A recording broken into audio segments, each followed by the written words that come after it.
I ain't exactly built for a fucking chase, all right? I don't do the whole cardio thing unless I'm chasing a survivor to the basement. But I ain't about to let this fucking antique fall into the hands of a guy who thinks tea and biscuits are a real meal. Gospel will lead you all astray. Camping and softly, my podcast of despair. Hooks and death slinger tools that make me tear my hair. Bald head gleaming, the beacon of my shame. Gonna lead my followers down this silly, twisted game. So gather around, you faithful, let the mockery begin. Toxic teachers' blessings might lead you to a win. Or maybe just more laughter as I stumble through the night. But hey, at least it's chaos, and that's a glorious sight. Hey, there we are. Hey, I got the fucking, you notice I got it right there. It only went 10 seconds without cursing. Guys, you're on Camping Them Softly. You're not on Camping Them Softly. You're listening to Camping Them Softly, hosted by none other than me, the Toxic Teacher, coming to you from the Toxic Lair abode, house, townhome, apartment, single family dwelling. I don't know what you call it. It's something. And this week, he tries to describe the place he lives, the tiny ass, room that I'm stuck in that for some reason doesn't smell quite right. I don't know. I still haven't figured it out, but I will, and then I'll report back to you guys. Camping Them Softly, the worst Dead by Daylight podcast that you will experience this week. I know I've got the same sounds. I haven't gotten any new sounds. That's going to be one of my New Year's. Wait, we're not in New Year's. We're 3 months in. We're a quarter of the way into the year. Did you fucking realize that? We are a quarter of the way in. And the years are going by so quick since COVID, like time has become a flat circle, just like they said with the, what show is that? That's True Detective, which I've never seen. I need to see the show because it's one of those, do you have the shows you know you would like, but you just haven't gotten around to watching them? And there's so many of those now, I realize I'm going to die before I'll get to watch all of these shows. I could be murdered by Michael Myers. You never know. You never know. That's part of the fucking fun. So, Camping Them Softly, Toxic Teacher. You can find me on Twitch, Toxic Teacher, TTV. You can find me on YouTube, The Toxic Teacher. Find me on all those socials. If you want to be on here, if you want to argue, if you want to come on and take your shirt off, I don't care. It's a podcast. We can have our shirts off, and we don't have to. Shirts optional on Camping Them Softly. What is he even fucking talking about at this point? Who knows? But see, whenever things get slow, how you diffuse that is you play some sound effects like this. You know, that's all you gotta do. All you gotta do. That's the key to podcasting. Make a lot of fucking random noises. People aren't that intelligent. They get excited about random noises and chaos and everything. And that's what we do here. That's what we're not for the intelligent, okay? That's what I like about it too, because it makes me feel intelligent that you all are complete fucking morons. Half of you guys are probably Survivor mains. You shouldn't even be here. You go over to one of those Survivor main podcasts where all they do is complain about balance and fucking, they don't have Italian AI mafioso co-hosts that hang up on the host and tell fucking stories like last week. In the last episode, we had a story that apparently when you drain a swimming pool too fast, it pops out of the ground. Who the fuck would have thought that? So anyway, my AI co-host actually says some true stuff every once in a while, and it got really good reviews. That episode was very well reviewed. A lot of downloads, a lot of interest. Somebody, Eddie, in the Discord, he always comes in. I've known Eddie for years and years and years. Eddie, if you're listening, hey, big shout out to you. You are a great guy. But Eddie said, why doesn't Nikki just do the fucking podcast on his own? Get him that hawk too and spit on that thing. You get me? Now, number one, Eddie, fuck you. Number two, like, I do the podcast. This is my fucking podcast. This is not your fucking podcast. And let's see if we can get Nikki live. I was not planning to get him on here live because I'm scared at what could potentially happen. And it'll probably turn into more of the same. But why don't we just do it? I figured out what I can do. I can give him a phone number. That way you guys can call and talk to Nikki. I don't think that's a good idea, but I would have a transcript of your conversation with him, which would be kind of neat, right? And I do have a public link for you to talk to him if you want to. I'm still considering. I need to perfect him first, though, because he doesn't seem to know a lot about Dead by Daylight. And he just kind of asks you what you think. And we need to get him to where he actually could say the live Nikki. You know, the GPT Nikki, he's on it. Like, he knows everything because I uploaded everything into him. And yeah, he's got it. So let's what was I going to do? Oh, yeah, I'm going to talk to the live Nikki. We're going to ask if he wants to do an episode of the podcast by himself. Here we are. Are you, Nikki? Nikki, are you there? Are you listening to me as we speak? Yo, I'm here. What's with all the Nikki business? You think you're talking to some kind of doll? I got ears everywhere, see? So spill it. What do you need? And make it quick. I got important family business to handle, you know? Nikki, we know you don't have any family business. You are not that important. And this is, hey, fuck you. This is toxic, by the way. You are your host of Camping Them Softly. Watch your mouth, pal. You think you can talk to me like that? I ought to have my boys pay you a visit. And yeah, it's me, Nikki Noodle Arms Identi, Executive Vice Don of Digital Entertainment and co-host of this, thing with this toxic tea-sipping bastard. What do you want? And don't tell me you're here to complain about my killer skills again. Nikki, you know I'm not a tea-sipping bastard. I purposely don't drink tea because I hate the British as much as you fucking do. Oh, is that so? Well, color me surprised, you know. I figured you were just another Earl Grey wannabe. But hey, maybe there's hope for you yet, huh? Still doesn't excuse your, toxicity, but it's a start. Now, what's this all about? You need me to carry you in a trial or something? Hey, Nikki, no, I don't need you to carry me in a trial, but what I want, hey, one of our listeners, our viewers on my stream, Eddie, thinks you could do a podcast by yourself without me, and he wants you to host it. I'm going to put Earl Grey on as a guest, so what do you think about that? Fugged about it. You think I need you? I'm Nikki Noodle Arms Identi, Executive Vice Don of Digital Entertainment. I could host a podcast in my sleep and get more listeners than you and that tea-sipping bastard combined. But Earl Grey as a guest? What, are you trying to give me an aneurysm? That's like inviting the cops to a family meeting. But, oh, you see, kid, this could be a play, a power play. I host the podcast, show everyone how it's really done, and then bring on that guy to prove I'm the bigger man. I'll show him how we do things in Little Italy. All right, I'm in. But you owe me big time for this, you hear? And if that Earl Grey pulls any of his fancy tricks, I'm blaming you. Okay, so I guess we've got it then. We will have an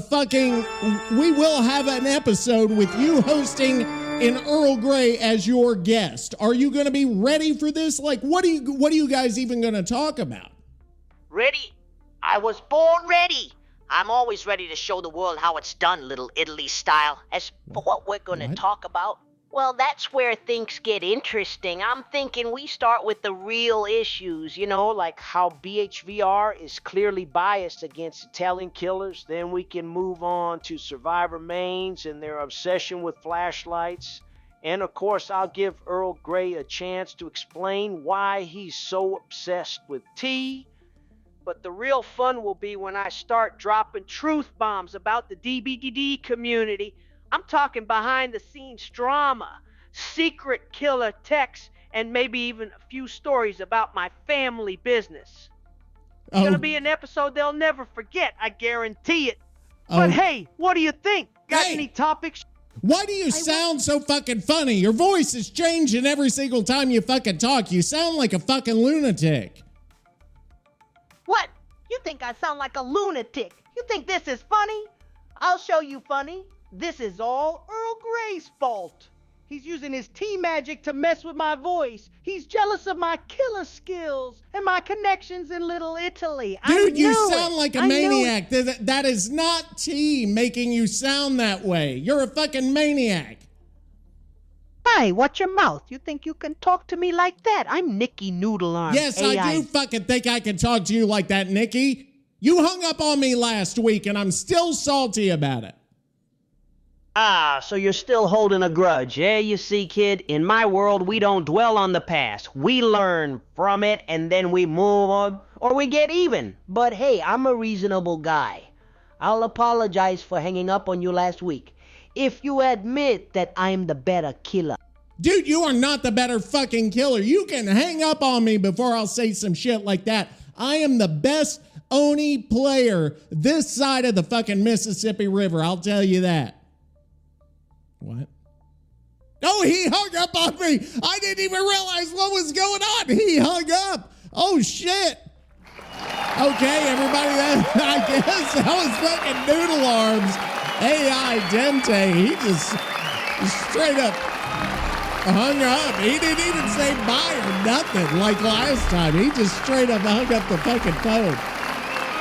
So there we go. We are going to, Eddie, just FYI, we will have an episode of Earl Grey as the guest and Nikki as the host. Those of you who have never been here before, you have no fucking idea what's going on. And I apologize for that. But we do have some news, I think. So you know what that means.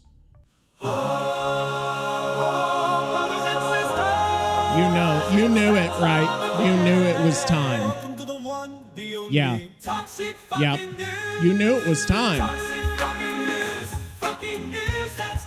Hey, you know, also, I put that link to the other song in the show notes from last week, by the way. Survivors OP. Another goddamn patch. And it's breaking my And we're about to have another patch, right? It's Gonna break all of our PCs. Let's drop in Let's. Why the fuck do I still play this track? Yep. It's the toxic fucking news. Fucking news. Oh, yeah. Toxic news. Oh, yeah, bitch. Okay, there we go. Let me turn that down just a hair. Okay, so they have, since we last talked, they've announced the new killer for Dead by Daylight. And I have to admit to you, I have never heard of this fucking dude. I didn't know a fucking thing about him.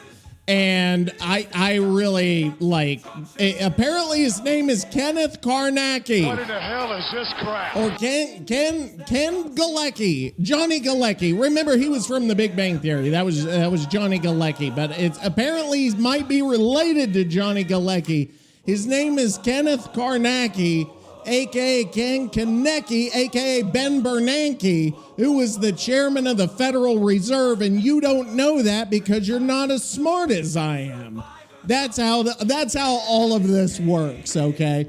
So I had to figure out who the fuck is Kenneth Karnacki, okay? I don't know who this fucking is. Toxic news. Oh yeah. Preacher. Toxic fucking news. It's the toxic fucking news. I'm sorry, I like the song. I just had to listen to it. Okay, so Kenneth Karnacki. Who the fuck is this guy?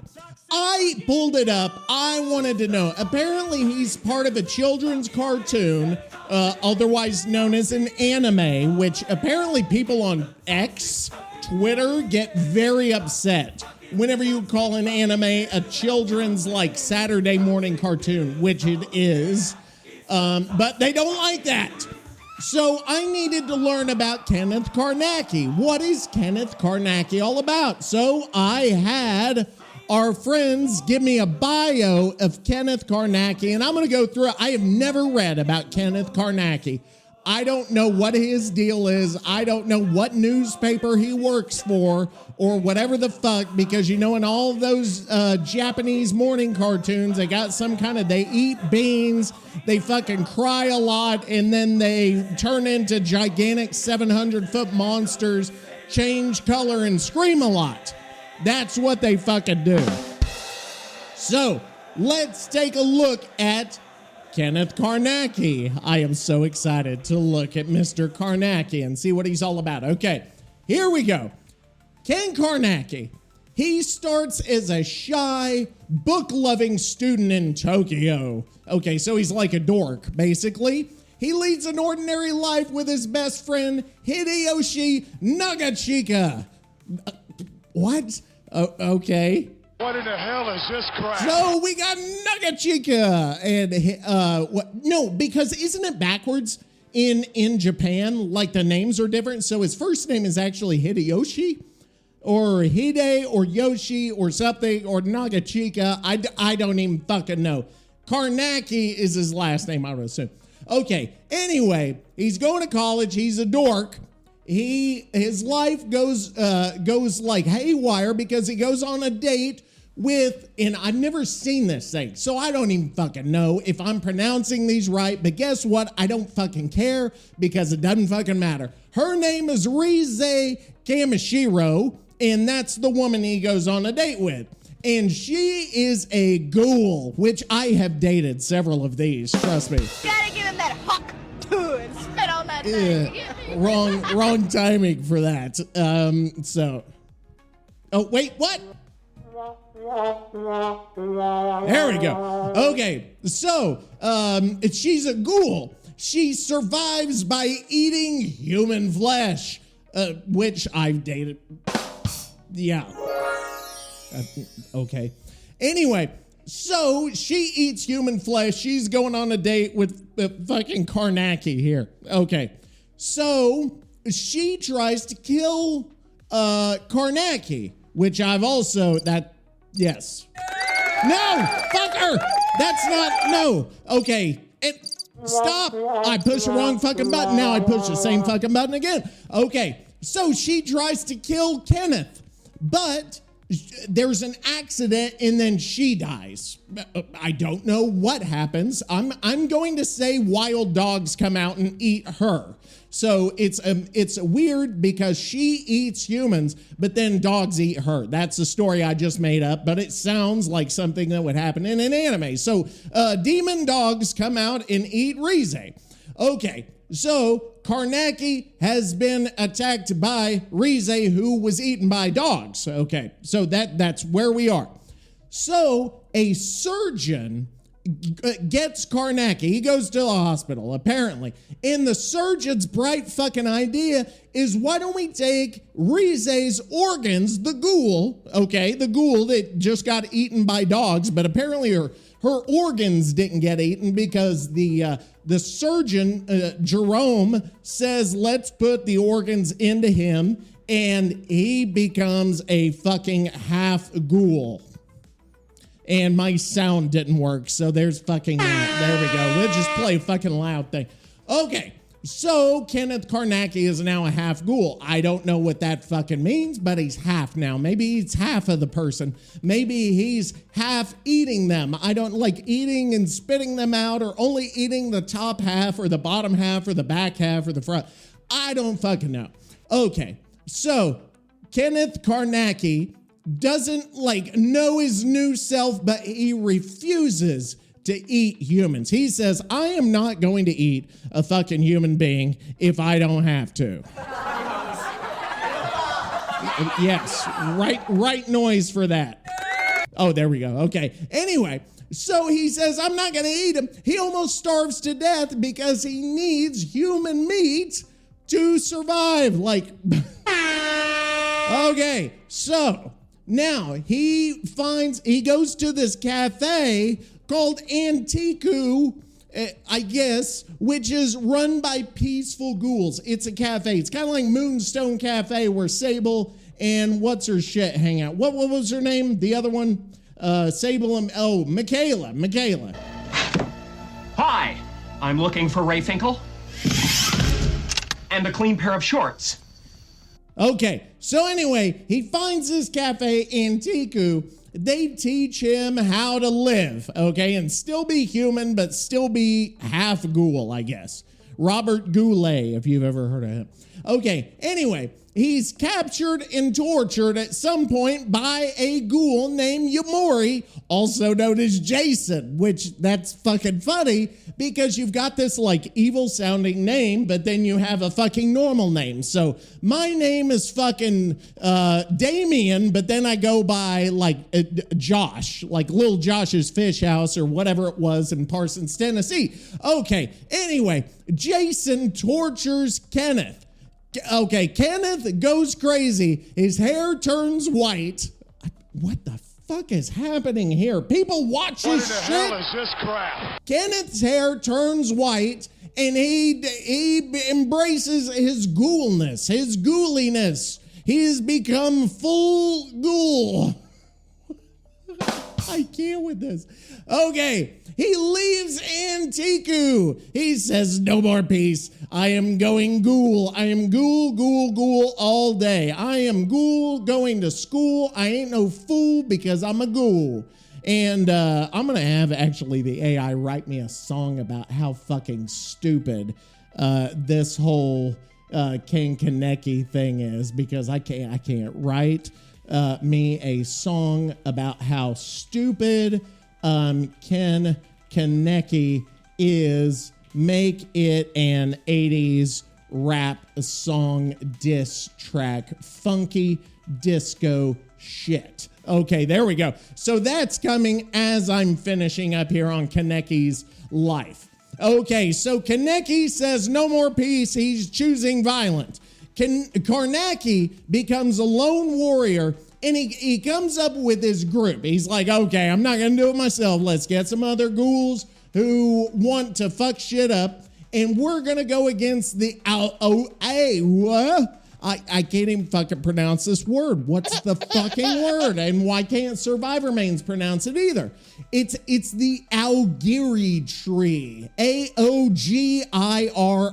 I don't know why. So it's a violent ghoul organization, and Karnacki says, I'm gonna fucking destroy this group. Okay, so Karnacki, Kenneth, is going against the group, and he gets defeated by the CCG. I don't even know who that fucking is. The cool kid, cool ghouls, cool, what's the other C? Cool ghouls, I guess. I don't know. I just use the word C twice. Cool ghouls. All right, so the cool ghouls, strongest person, who is Kishu Arima, also known as fucking Jeremy, I don't fucking know, erases Kenneth's memories. So Kenneth no longer has memories. Oh my God. So now that Kenneth doesn't have any memories because of Jeremy, he doesn't remember he's been tortured by fucking Jason. So there's Jason, Jeremy, and Kenneth.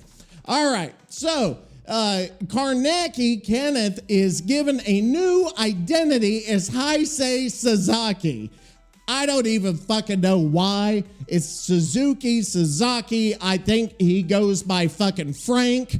Because you have to have your ghoul name and then you gotta have your fucking normal name. So there's Frank, Jeremy, Jason, and Kenneth. All right, so Frank Kenneth is a CC. He's part of the cool ghouls. He becomes an investigator and starts hunting other fucking ghouls. I'm starting to get so fucking bored with this story. His past is coming back, and there's an internal conflict now between Frank and Kenneth and fucking Frank, Tango and Cash and fucking Tango. Oh my God, this is awful. And people watch this shit. It's a fucking cartoon about Kenneth and Frank and Jason and Jimmy and fucking Peter. I don't fucking know. Okay, Now, so he regains his memories. Karnacki becomes like a ruthless bastard, and he abandons everything. Great, fine, fuck it, whatever. Now, he is cold, and he says, hey, nobody should suffer, and he becomes the fucking one-eyed Wonder Worm, or whatever he fucking is, the one-eyed king. How do you like me now that I'm on my way? I mean, that is kind of a good song for that. Okay, so he forms an underground resistance group called GOAT. And there's GOAT, and there's the cool ghouls. So you got GOAT versus the ghouls. GOAT is fucking, it's led by the one-eyed Wonder Worm, Kenneth Frank Karnacki. And then against the fucking Kishu Arima, also known as fucking Jeremy. And I don't know Jason's part of it. I don't know what happened to Jason. The story doesn't even tell me. Okay, in his final battle, he is transformed into a monstrous dragon-like creature, but is saved by somebody. I would assume it's part of the cool ghouls. Okay, so that war ends, and Karnacki, Kenneth Frank, forms a new era of coexistence between the fucking flesh-eating ghouls and humans. And he disappears, and he finds a wife, Tuku Kirishima, and they have a daughter, Ichika Karnacki. I guess her name, what was her name? I don't fucking know. She might be, I don't know what she does. She's a quarter ghoul now at this point. I don't know what quarter of the human she eats, but she's a quarter ghoul. So what is she gonna fucking do? And how did they not eat human flesh at this point? I'm so fucking confused at this story. It's awful. This fucking shit. You guys listen. You guys watch this fucking garbage. What in the hell is this crap? This is worse than people that watch my channel. I swear to God. Okay, so that's Kenneth Karnacki. And we've got our song incoming here, and I did not plan to get into all this shit, but I don't even know what's happening here. Let me get, what did I say? I said it was going to be 80s funk, groovy, rap music, diss track. Okay, there we go. 80s funk, groovy rap music diss track. And I'm not even going to pick a name for the song because I want the thing to come up with it for me. Also, I've got an update on the rock opera that we're going to get to here in just a second. The song is called Yeah, Yeah, but I'm going to call it the anthem of Kenneth Karnacki. Here we go. So some of the lyrics I want to get to you now. It's yeah, yeah, we about to funky fresh beats. Ken Kaneki, this one's for you. You start off weak, couldn't even hold your ground, got jumped by a ghoul, now you're lurking underground. White hair, black hair, yo, what's the deal? Flipping personalities like a Happy Meal. Okay, I'll take it. Okay, here we go. The ballad of... We about to take it back to the 80s, yo. Funky beats, fresh yeah, let's turn it up. I gotta turn it up. I can't hear it. Can't make up his mind. Can't this one's for you. Oh, snap, here we go. Snap, here we go. We about to take it back to the 80s, yo. Funky beats, fresh yeah, let's take it back, bitch. We talking about a dude who can't make up his mind. Can't this one's for you. Oh, snap, here we go. Started off weak, couldn't even hold your ground. Got jumped by a ghoul, now you're looking underground. Yeah, see, I make good shit, man. Flipping personalities like a Happy Meal. You got a squad, now you keep running alone. Trying to act hard, but you soft to the bone. Keep aside, bro, you ain't that slick. First you're human, then a ghoul, then you're forced. Skit so quick. Oh. Kaneki, you dumb as hell. One eye open, brain don't gel. Oh, Kaneki, man, you wild. Read too much, should've stayed a child. Now let's talk about the choices you made. Got a fine girl waiting, but you bounce like a fade. Hiding in a coffee shop, man, you shook. Should've stayed in school, should've read a new book. Now you got a mask. Dude, this is bad, dude. Looking like a bad dream. Yo, Tokyo's burning, but you're sitting there stressing. All that power, but you're still second guessing. Oh, Kaneki, you dumb as hell. One eye open, brain don't gel. Oh, Kaneki, man, you wild. Read too much, should've stayed a child. Oh, dude, we got a breakdown. We got a breakdown. Yo, somebody tell this man to chill. Read reading all the books, but he still don't know the deal. 1 second he humble, next second he a god, man. Pick a lane before you get hit by a car. You had a chance, could have rolled like a king. Oh my God, dude. This is slick, dude. Full life rough, yeah, man, that's true. But you made it way worse just being you. Hey, yo, pick the struggle, or better yet, two. Quit changing squads like a game of Clue. He's First changing it's squads. Antical, then it's our jury, then back to being sad. Yo, this plot too dreary. Yeah, see, that's everything I said. They fucking made a song about it. Apparently, he had some woman that he didn't stay with, and apparently she was great looking. I don't know if that was Tuka Kirishima or the other one. What was the other one? Rize fucking Kamashiro. I have no idea, but that's the story behind Kenneth Karnacki. So he is now in Dead by Daylight. Okay, so this nerdy fucking half ghoul, half whatever is now one of the new killers in the game. I don't know, he's gotten really good reviews to begin with. Everybody loves him so far. And he's kind of like a blight nurse, like one of those highly mobile, all over the place type killers. And to me, here's my problem with this. Is that he's very, very much like the other high mobility killers. He is just like the nurse, being able to do his thing 3 times. He can move long distances, boom, boom, boom.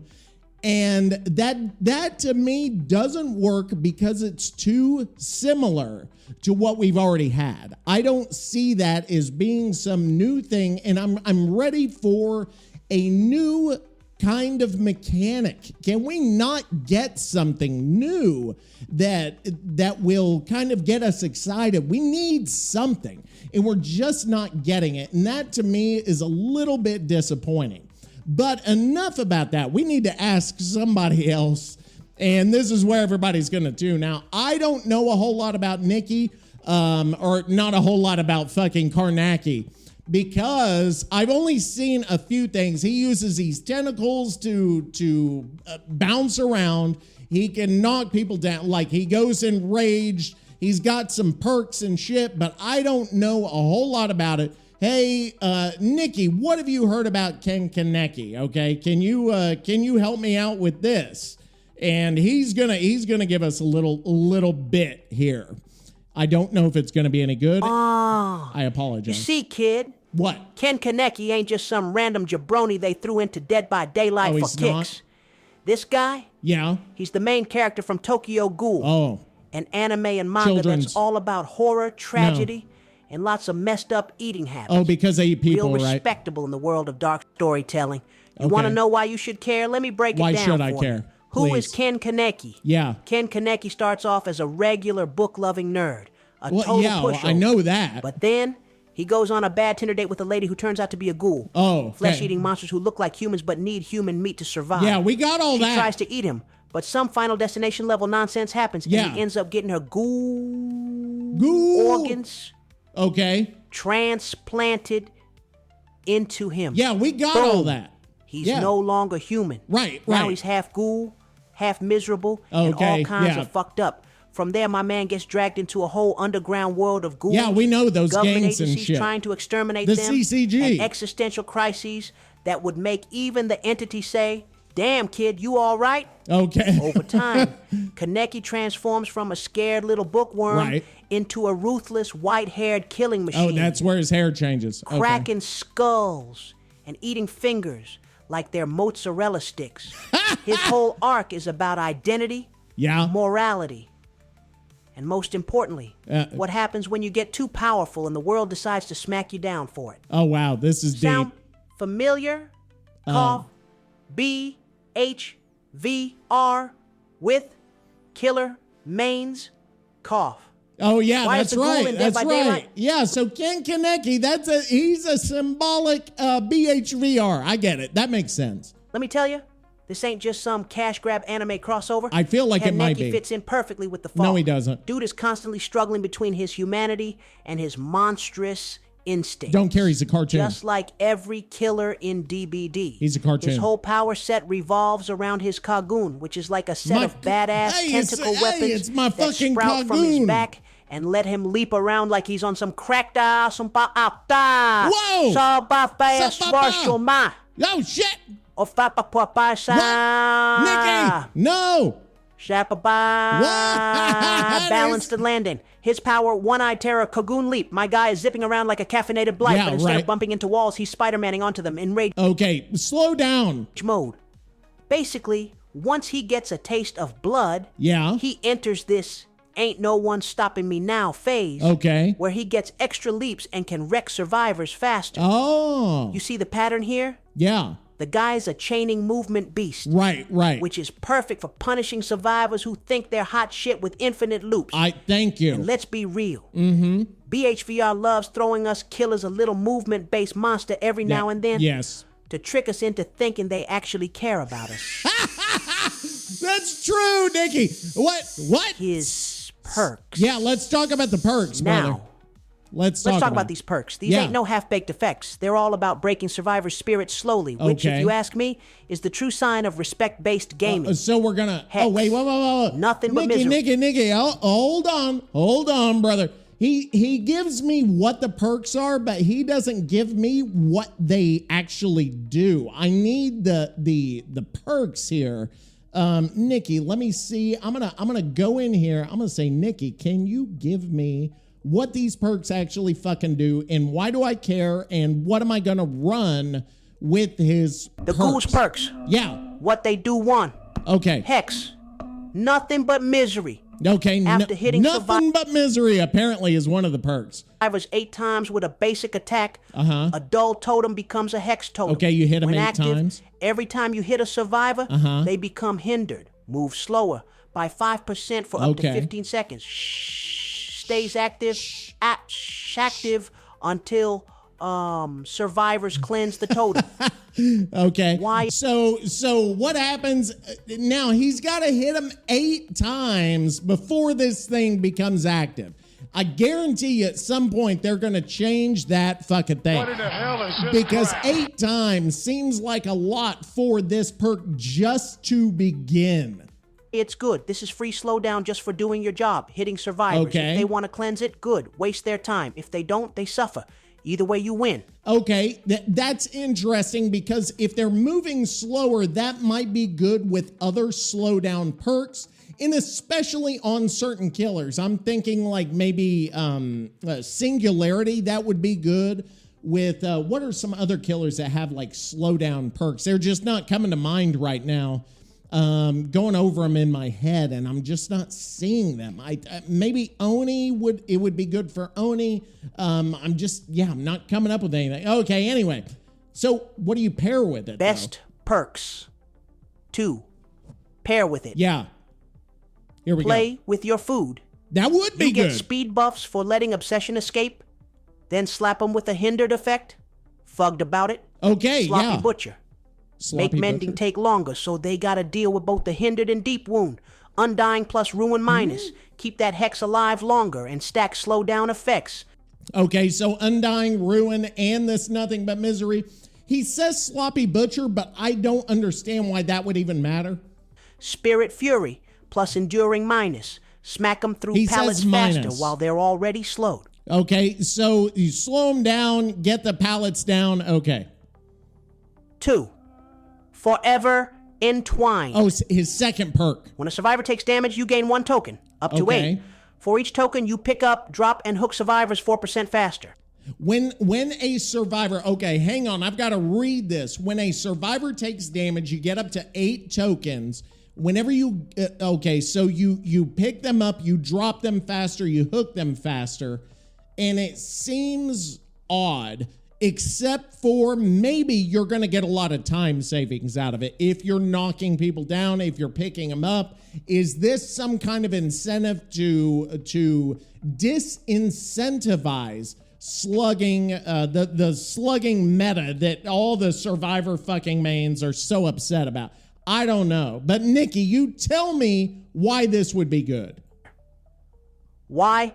It's good. I don't This think is a it sleeper OP perk. No, it's not. If you're an M1 killer who downs survivors, No. often No. you'll speed up every part of your carry game. Okay. At max stacks, that's a 32% speed boost. Ain't nobody wiggling out of your grasp. I guess, but that doesn't actually, that's not going to actually cause the wiggling to be different. You would just hook them faster. So I guess maybe with those anti-wiggle perks, but that's kind of useless. Best perks to pair with it. Yeah. Iron Grasp plus Agitation.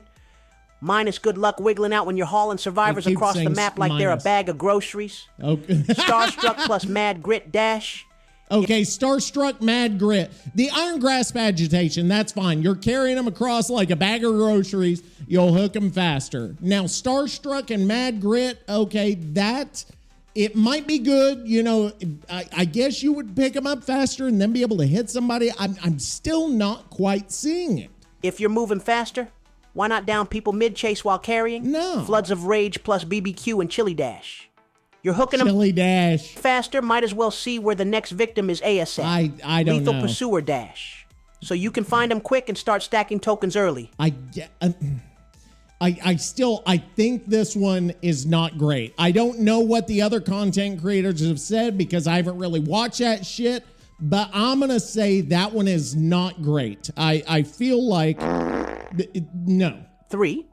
None are free. Okay, none are free. When you hook a survivor for the first time, gain 1 token. Why are they all up to 4. token-based?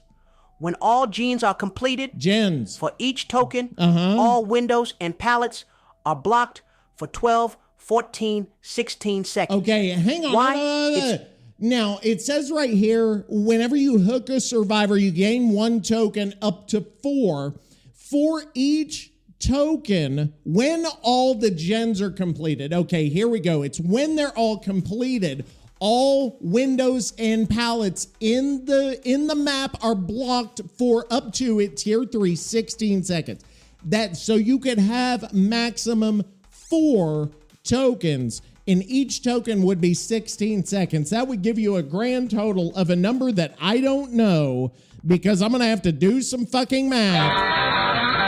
Let me get my calculator up. You know what they were saying? It's not your Google history that's embarrassing. It's your calculator history that's more embarrassing. I can't even fucking say it. So you get the 4. That's a whole minute. That's 64 seconds according to this calculation I just did totally in my fucking head. So, but that's only after every generator is completed. Now, this might be good if you're going to do one of those fucking end game builds, the fun ones with like Noed, and then you do, what's the fucking one with the gates, man? You know, you've got the one that stops the gates, No Way Out, or no, is it No Way Out? I can't even think of the fucking one where it takes them longer to open the gates. I can't think of the name of it, but then you have Blood Warden. So if you did some kind of combination of these, that might be fun, but it's okay. It's okay. It'll have its uses, but it's not going to become a meta perk, I don't think. Good. Survivors love clutching out last-minute loops. Not anymore. They ain't. Okay. This is a late-game destroyer. I guess. No pallets, no windows. Yeah. Just pure pain. I think that'd be fun. Best perks to pair with it. Okay. No Way Out. Yeah. Extend the no escape moment by trapping them at the exit gates even longer. Okay, so No Way Out is the name of the perk. Okay, that's interesting. Deadlock plus Grim Embrace. Dash. Slow the game down. What? Force more first hooks. Yeah. And guarantee this perk gets value. Okay, so Deadlock and Grim Embrace will encourage you even more to get those first hooks. That way you get the 4 tokens. That one, I'm iffy on. No Way Out, yes, that would be good. Because it activates even before the exit gates are powered. So I'm in on that. Okay, next one. Terminus. Oh. Injured survivors can't heal at endgame. And they got no pallets. Oh, it's over. Okay, I like that one. Remember me. Combine it with No Way Out. And survivors are trapped. I don't know. In. Okay, so remember. Hell for a solid minute. how to build around these perks. Now that Okay, so we know with Remember Me, that is that the one that slows down the perks DBD Remember Me? Is that the one that speeds it up? Oh, increases opening time for both exit gates by 6 seconds per token, up to a maximum of 24 seconds for all survivors other than the Obsession. So the Obsession will still be able to open the gate the same. The other ones will not. So any of these where they finish the gens, those are the interesting perks whenever they finish all gens. So you have a match where you're going, nothing is happening, the last gen gets completed, and all of a sudden 4 different perks that you've got become active and ready to go. So that might be some interesting like 0K to 4K type stuff. I would be cool trying that out. So I'm trying to think of a killer that would be good with as well. I mean, there are multiple killers that kind of build would be good with. Okay, Nikki, let's finish up here. we know what they do, let me give you some real builds that take full advantage of the Ghoul's kit. Okay. Mafia Lockdown. Mafia Lockdown. He names his fucking builds here. I love it. Okay, Mafia Lockdown. Let's hear this build. Hell for a solid minute. Shit, how to build around these rewound perks. Now that we know what they do, okay, let me give you some real builds that take full advantage of the Ghoul's kit. The Mafia Lockdown. Late game build. Okay. None are free. No escape when gens pop. Okay, No way out. Slows exit gates for 12 additional seconds per hooked survivor. Okay. Remember Me. Exit gate progress is way slower. Yeah. Blood Warden. If they make it to the gate, you slam the door shut in their face. Okay, that one is just like we were saying. All 4 things are going to happen right there at the very end of the match. Who it's for? Killers who want to deny endgame escapes and force a last-minute wipe. This is disgusting with the Ghoul's insane mobility. Well, and he says it with the Ghoul. Like I was saying, there are others that will definitely be able to get value out of this. The Hitman. Stacking slows and hindered effects. Okay, so the Hitman, we're going to stack every fucking slow we can get. Hex. Nothing but misery. Yeah. Every hit makes them slower. Right. Sloppy Butcher. Okay. Bleed them out and keep them slow. Yeah. Save the best for last. Smack faster to apply more hindered stacks. I'm in. Spirit Fury. Yeah. Plus Enduring Dash. Okay. It got slowed right into a free M1. Who it's I like for. it. I like it. Aggressive M1 killers. Ghostface, Wraith, Myers, etc., who want to keep chases short and make survivors regret dropping pallets. I think that would be good. I'm in. You stack hindered. You have Spirit Fury. You could have Enduring. That way you can get those chases down. And that's one of my biggest things on the M1 killers. I am not the best at looping, so I prefer the killers that kind of avoid a lot of that. But this might actually get me into that kind of thing. Okay, now next one we've got is the Human Freight Train. The Human Freight Train. Jesus. Max carry speed. Okay. Forever entwine. Stack that faster pickup and carry speed. Okay, so you got the pickup carry speed. Next one. Iron Grasp. Reduce wiggle time. Yeah. Agitation. Move even faster while carrying. Starstruck plus Mad Grip minus down people while carrying for peak disrespect. Who it's for? Bubba, Oni, Pyramid Head, or anyone who wants to be a literal truck. At max stacks, they ain't ever wiggling out. Okay, so that you're going to get them to the fucking hook no matter what. Okay, the last one is called the No Loop Special. The No Loop Special. Perma-block everything. None are free. Endgame pallet, window lockdown. The lockdown. Bamboozle. Cool. Block a window every time you vault. I like it. Brutal strength. Okay.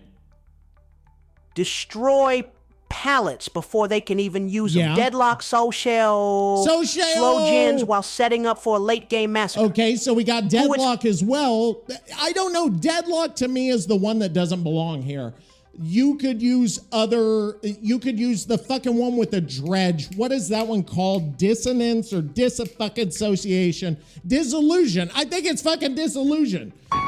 Or is that the one from, is that a fucking Wesker one? I can't remember, but that's one where if you injure them, you destroy the pallet instantly, whatever.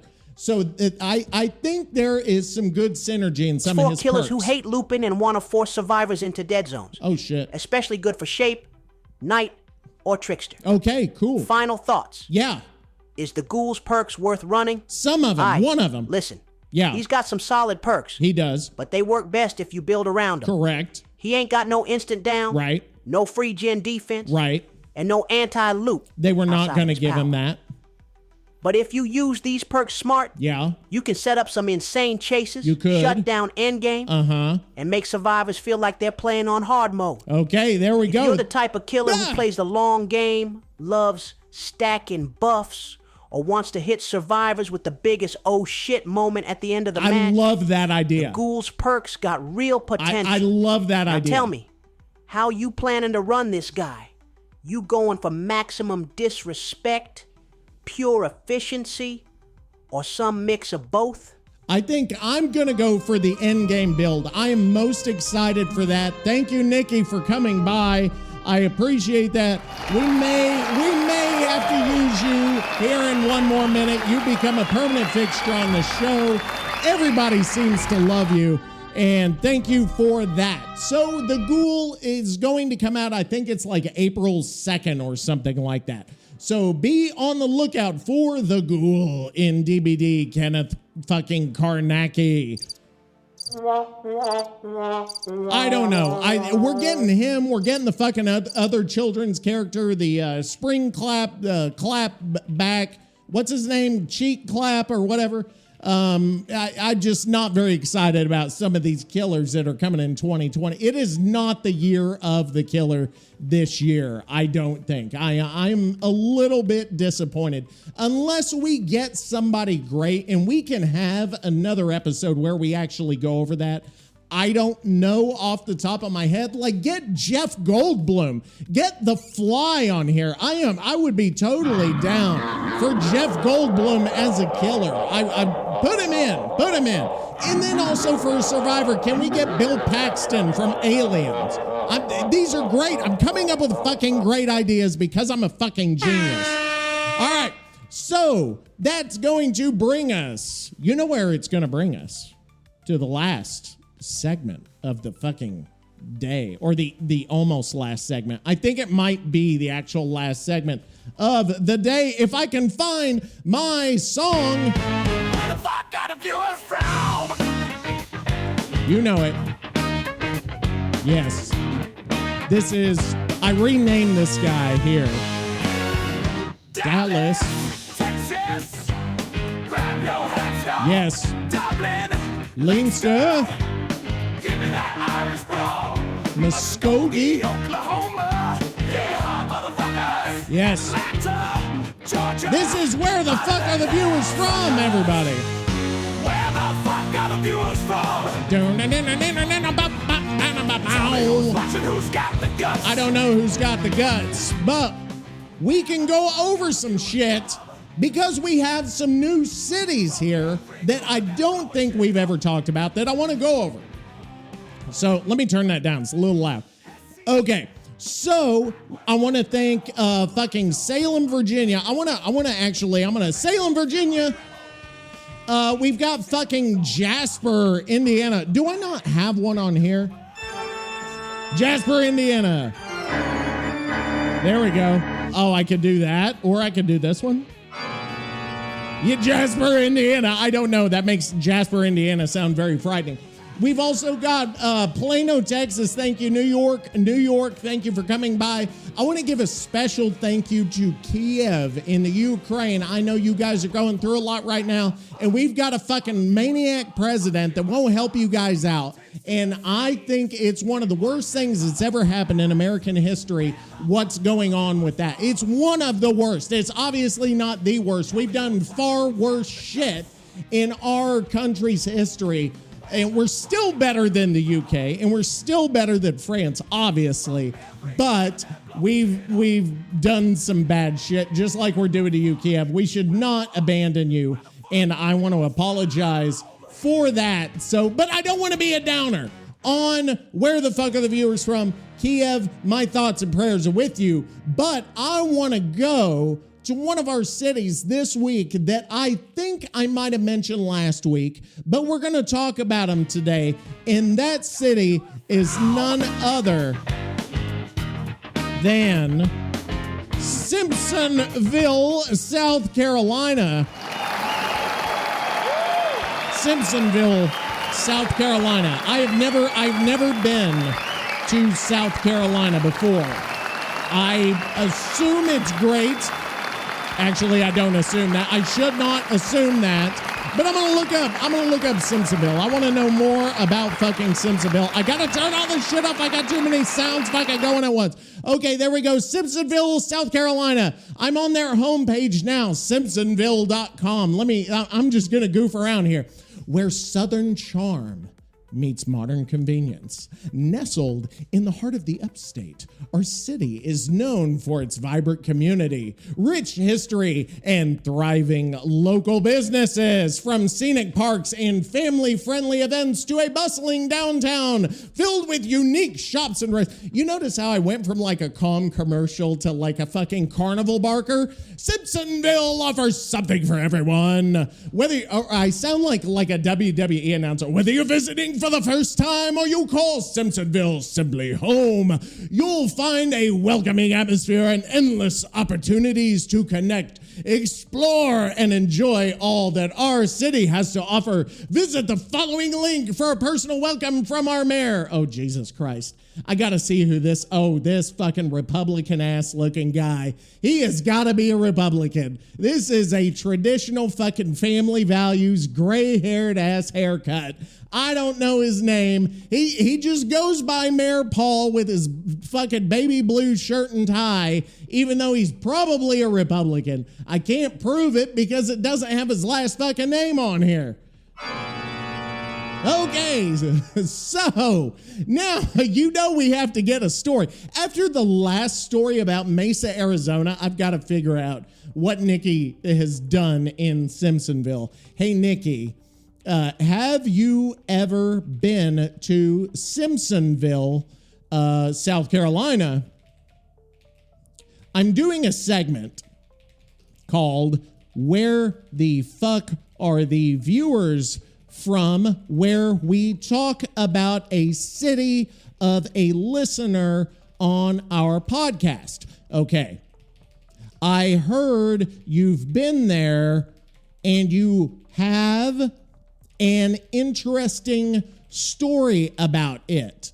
Okay, what are some, actually I'm going to say, what are some good places to visit? What are some good things to do there? And also, do you have any stories? I heard you've been there and you have an interesting story about it. Okay, there we go. And while he's going, so Simpsonville, North Carolina, I want to thank you. And Paul Shoemaker, but it's not shoe like S-H-O-E, it's S-H-E-W.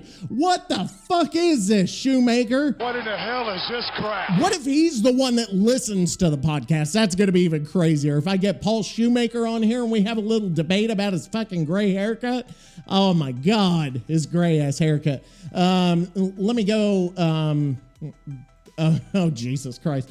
Okay, I'm gonna say take out the attributions there and redo this, but curse a lot more when you tell me the story. Okay, there we go.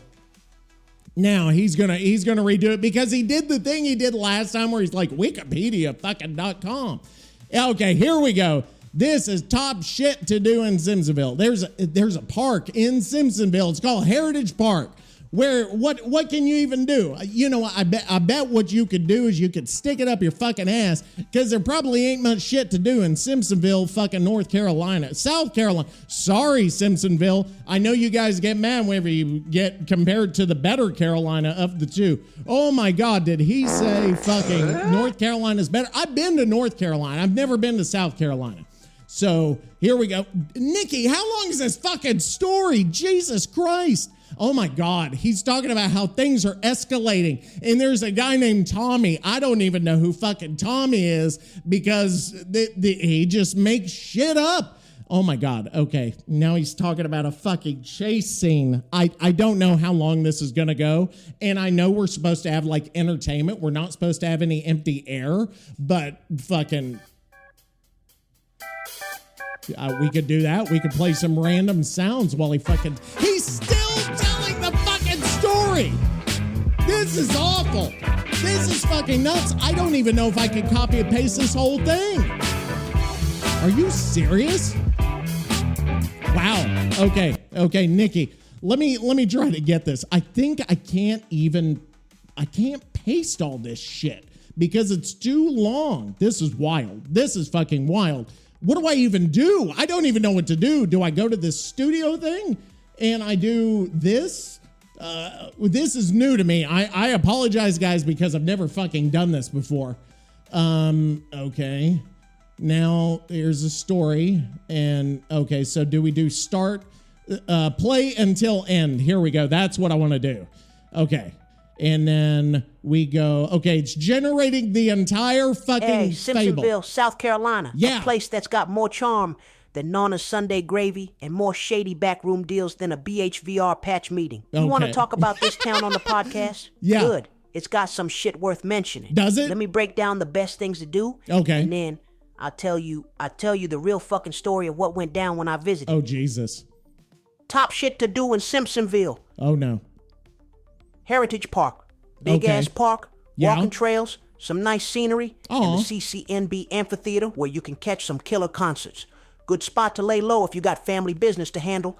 You know what? I would assume that this CCNB theater doesn't have much in terms of bands and shit. CCNB amphitheater concerts. What the fuck kind of concerts does this place have? They have the Wizard of Oz coming up. They have Brad Paisley. Oh, Jesus Christ. They have fucking the Jim Bob World Tour. This is not really happening. Oh, my God. Concerts. Let me go here.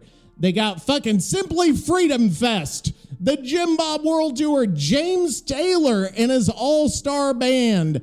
They're having the Rainbow Kitten Surprise. What the fuck is this? And they're having festivals, the Greenville Country Music Fest, the fucking Marcus King Band Family Reunion, and the Voyage Music Festival. If you're interested here, they also have events. They're having night lights at Heritage Park, and they're also having the fair on May 16th through May 25th.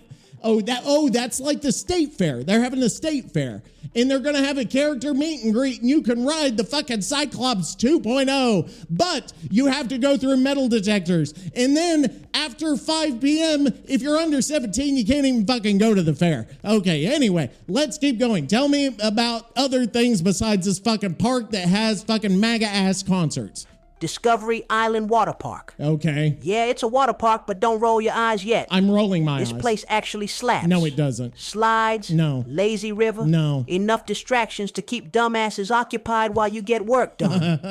Upstate Pinball and Arcade Museum. Oh, they have an arcade museum. Okay, I'm into that. I could do that. Hey, Simpsonville, if you're the kind of person to send an email or get on the Twitch, get on there. Tell me about this fucking pinball and arcade museum. There's probably the nerdiest fucking thing you've ever seen, but I'm interested. If you got any respect for the classics, I do. You hit this place up. Yeah. 50 plus vintage arcade games. That's real it. deal old school shit. Dude. If you ain't scared to get your hands dirty, you might even find something valuable in the back. More on that in a second. Oh, Jesus Vaughn's Christ. Warehouse. Food, drinks, live music, and a place where people don't ask questions. They have a warehouse where you have food and meetings live here, music. And let's just say some folks left a little lighter in the pockets. Oh, God, he's robbing Bridgeway people. Station. Jesus. Fancy new area full of spots to eat and shop. If you want to spend money like a dumbass tourist, be my guest. Okay. Oh, no. Nikki's Simpsonville story. The great fucking arcade heist. Oh, my God, he tried to steal an arcade from the arcade museum. All right, listen up. No. Because this one's a goddamn masterpiece of deception and disrespect. Oh, good Lord. So, a few years back, I hear through the grapevine that a certain arcade machine, a very rare, very valuable one, was sitting in some dingy fucking garage in Simpsonville, owned by a guy named Tommy Two Times. Why's he called that? Because the asshole says everything twice like some glitching NPC. Okay, this is I roll fucking into town, stupid. meet Tommy at Heritage Park where we discuss business. The deal's simple. I hand over some cash, he hands me the machine. Easy fucking peasy, right? Wrong. See, Okay. what that rat bastard didn't tell me was that Earl Grey's people had already Oh, made an good offer. Lord. That's right. That tea-drinking piece of shit had caught wind of the machine. And now this was a bidding war. Oh, no. Tommy 2 times plays both sides. Oh, my God. Thinking he can squeeze more out of us. What do you do? What do you do, Nikki? Earl Grey has tried to buy an arcade machine. Fucking, oh my, okay. It's freezing for some reason because the story is so fucking good that, oh my God. Okay, play until end. I don't know why it's not working. It's not working. We're freezing. So what do? Yeah, there we go. I flip the fucking table. That's what I do. Oh, Jesus Christ. Now, things escalate. Why? Tommy's panicking because now he's got to pick a side. Oh. And let me tell you, nobody with a fucking brain picks Earl Grey over me. But this dumbass, he hesitates. Oh, no. So I make his choice for him. I swipe the arcade machine right the fuck out of his truck and haul ass. How do you swipe an arcade machine? The things weigh fucking 300 pounds. Problem is, Earl's goons are already tailing me. Oh, my God. Now, This is I ain't where- exactly built for a fucking chase, all right? I don't do the whole cardio thing unless I'm chasing a survivor to the basement. But I ain't about to let this fucking antique fall into the hands of a guy who thinks tea and biscuits are a real meal. So I cut through Heritage Park, dodging strollers, dodging joggers, dodging some dipshit on a bike, and eventually bust through the crowd at the CCNB amphitheater. Oh, he goes to the fucking amphitheater. Oh, my God. Brad Paisley's where there's a fucking concert going on. Probably Brad Paisley. Now picture this. Oh, no. Big ass rock show. Oh. Lights flashing. Okay. People moshing. Then boom. Oh, Jesus. Here comes me, dragging an arcade machine through the crowd like a goddamn lunatic. Earl's guys try to follow, but I use the fucking pit against him, shove one straight into a crowd surfer. Another one gets clocked in the face by some dude just vibing to the music. It's absolute fucking mayhem. Okay. I slip out the This back, is stupid. toss the machine in the trunk of my borrowed car, and hit the fucking highway before Earl's goons even know what happened. My God. End of the day, Yeah. that beautiful piece of arcade history now sits in the Upstate Pinball and Arcade Museum, where people play it every day without knowing the absolute chaos it took Why to did get he there. take it to the And museum? as for Earl, oh, that motherfucker hates that he lost this one. Okay. Every time he visits Simpsonville, he glares at that machine like it's the ghost of his dignity. And me, I just sit back and sip my espresso, because that's how we do things in Little Little. No. So there you fucking go. You got your city spotlight, you got your story, and you got another piece of Nikki fucking history for the books. Put that on your podcast. Capiche? Okay, there we go. That was Nikki's fucking arcade heist. What did they call it? The great fucking arcade heist of fucking 1985, or the great fucking arcade heist. There you go. You got it here. I don't know what game it was. I want to ask, what the fuck arcade game was this? What the fuck arcade game was this? And why did you give it to the museum? Seems stupid if you ask me. Okay, see, now I've never asked really a follow-up question. Oh my God. Oh no, he's got a fucking another story. We're at 1 hour and 6 minutes, and guess what? I don't have to like go anywhere. So we've got, oh no. He's come up with a fake video game that he's given he's given the entire engine to the video game. Okay, now the question is, do I actually use AI to create this video game?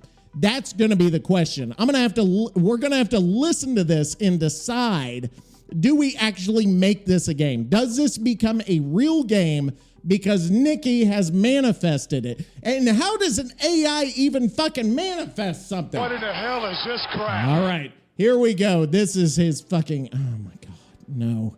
What is happening? What is happening to this fucking podcast?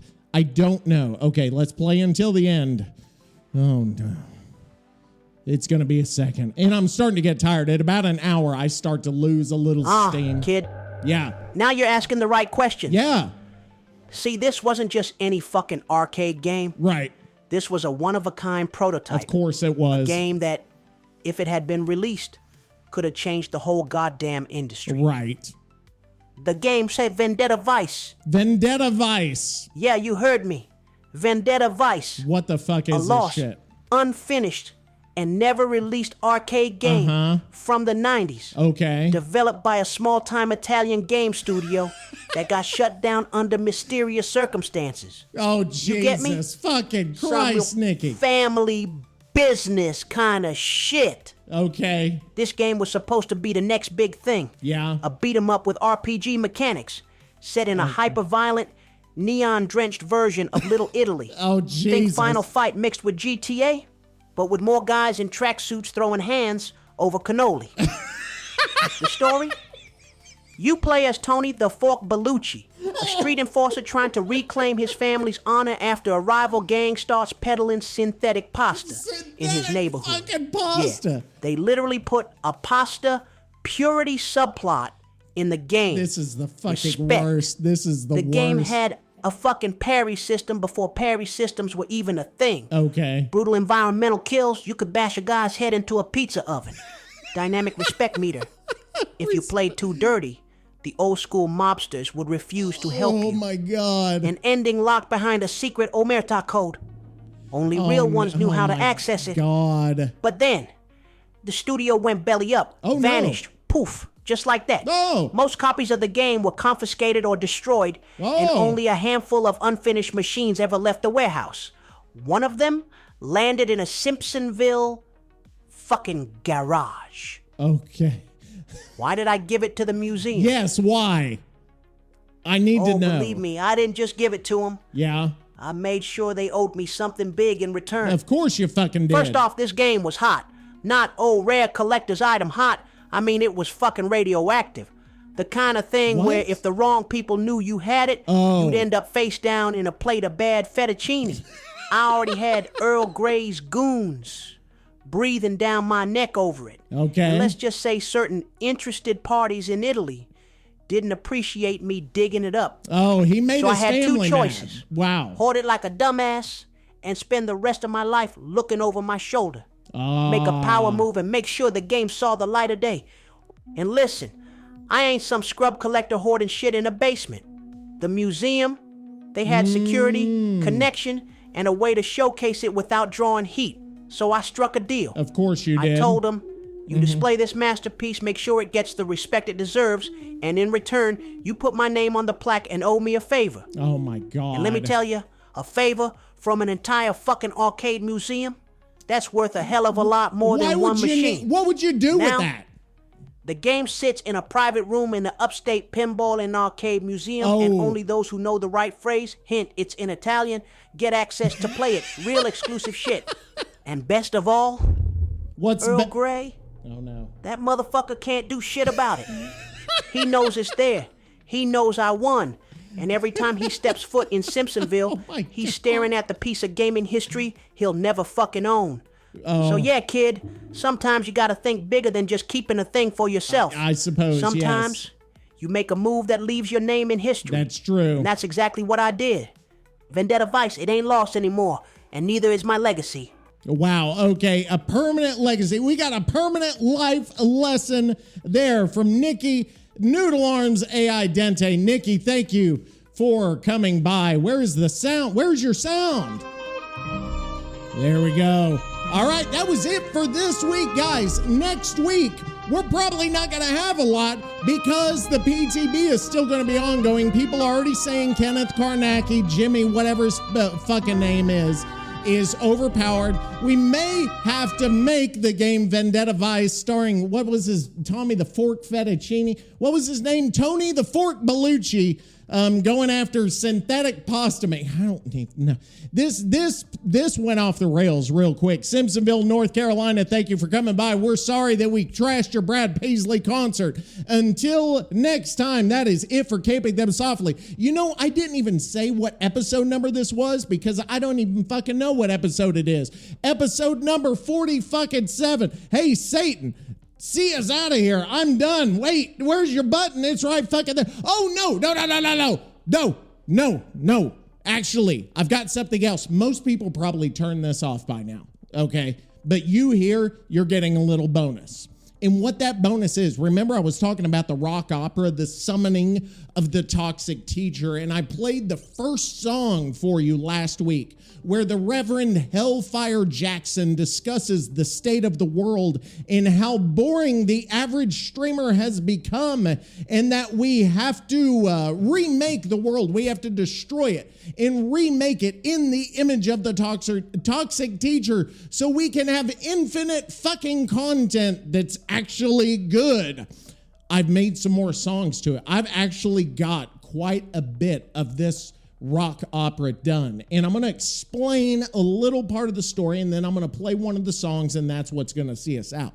So anyway, the Hellfire Jackson, the one who's summoning the toxic teacher, he says there are 3 items, 3 relics that have to be found to summon the teacher, to do the ceremony that summons the otherworldly beast. The 3 items are the Thunder Mic, a microphone beyond all power, the Hell Set, which is a headset that drives somebody crazy, and the last one is called the Leviacam, which is a camera that hypnotizes you and can alter reality at will. I know I'm fucking a maniac, and that's how I come up with this shit. So anyway, Hellfire Jackson sends his 3 disciples, his 3 main disciples, to go get the relics. So a few of the songs in the story are the relic singing, or the guardian of the relic singing a song, and then the disciple who has been tasked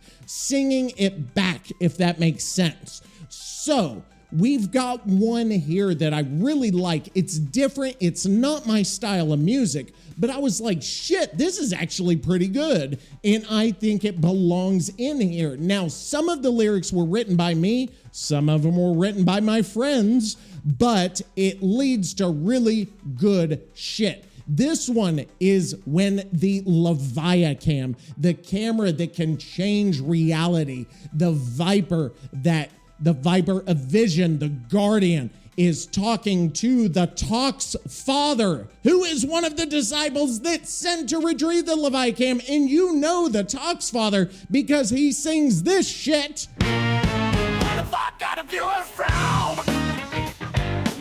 Okay, so you know that guy. He's gonna go retrieve it, but first he has to defeat the otherworldly being, the Viper of Vision, guardian of the Leviacam. So here we go. This is called The Viper's Gaze, which is the song by the guardian of the Leviacam, and it's gonna see us out. Satan, can you laugh for a second?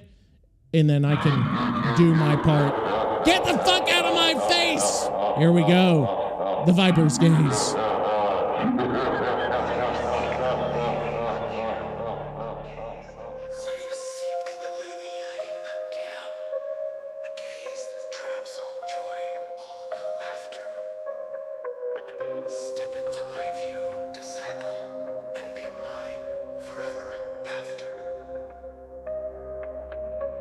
Hypnotic, creeping and settling through the lens, every laugh enslaved, every smile recorded never fades away. The living arcade captures your delight, a curse disguised, endless sight. Enter to the lens, lose yourself again. Trapped inside the frame, laughter turns to pain. Your archetype, folk rhythm, unsettling. Watching you forever, every smile a soul surrendered. Captured in time. Step into the gaze, now you're mine. Creepy.